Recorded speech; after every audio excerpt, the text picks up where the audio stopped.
என்னால கேரண்டியா பொது வெளியில சொல்ல முடியும். 1 வருஷம் பரிவிராஜ யாத்திரை பண்ணீங்கன்னா, சத்தியமா உங்க ஜென்மத்துல உங்களுக்கு கேன்சர் வராது.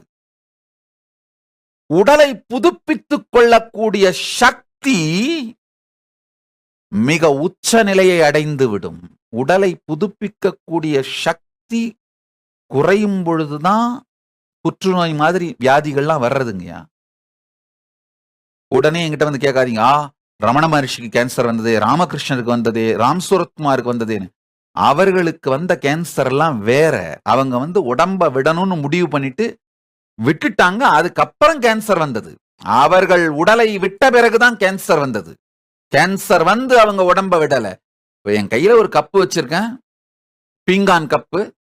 போதுமப்பா, காஃபி குடிச்சு முடிச்சிட்டோம், இதுக்கப்புறம் இந்த கப்பு வேண்டாமப்பா அப்படின்னு கையில இருந்து விட்ட உடனே அது கீழே விழுந்து உடைஞ்சது.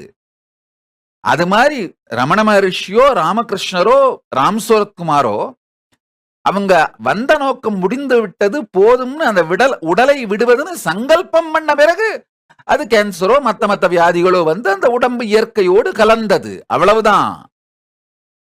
அவங்க கேன்சரை உங்க கேன்சரையும் கம்பேர் பண்ணாதீங்க.